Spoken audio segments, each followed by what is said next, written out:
Brought to you by Chitale बंधू।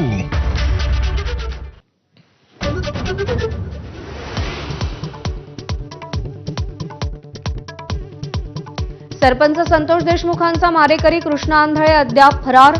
मस्साजोगचे गावकरी जाब विचारणार। सुप्रिया सुळे उद्या मस्साजोगच्या दौऱ्यावर।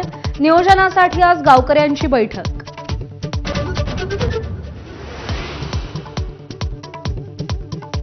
राजीनामा द्यायचा की नाही मुंडेंनी ठरवावं, अजित पवारांचं वक्तव्य। सिंचन घोटाळ्याचे आरोप झाल्यावर राजीनामा दिल्याची आठवण। दादांचं सूचक वक्तव्य। तर टार्गेट ठरू नये याची काळजी घेत असावेत, अंधारेंचा खोचक टोला।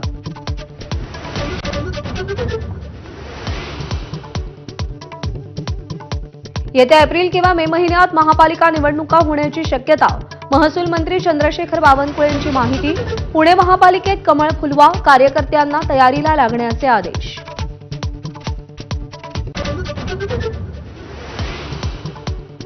भास्कर जाधव यांच्या व्हॉट्सअप स्टेटसची चर्चा। म्होरक्या जिद्दी आणि धाडसी असेल तर माणसांसह जनावरही विश्वास ठेवतात।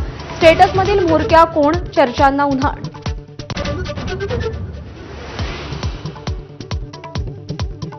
कोकणात ठाकरे गटाला मोठा धक्का। दापोलीचे 5 नगरसेवक स्वतंत्र गट स्थापन करून शिंदेंच्या सेनेला पाठिंबा देणार।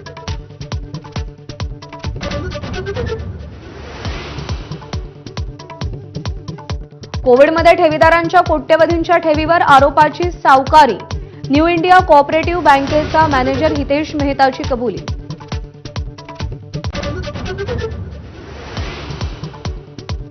इंडियाज गॉट लेटंट प्रकरणी रणवीर अलाहाबादी आणि समय रैनाला महिला आयोगासमोर हजर राहण्याच्या सूचना। आज दुपारी 12 वाजता कार्यालयात उपस्थित राहण्याचे आदेश दिले। मनमाडमध्ये शिवजयंतीचे झेंडे लावताना दुर्घटना। दोघांचा मृत्यू, 4 जखमी। ट्रकच्या धडकेनं झेंड्याच्या क्रेनचा हायटेन्शन वायरला स्पर्श।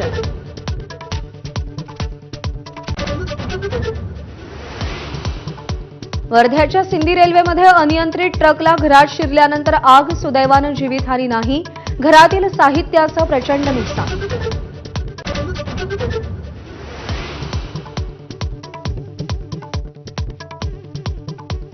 प्रयागराजच्या 8 रेल्वे स्थानकांपैकी प्रयागराज संगम रेल्वे स्थानक वाढत्या गर्दीमुळे 28 फेब्रुवारीपर्यंत बंद राहणार।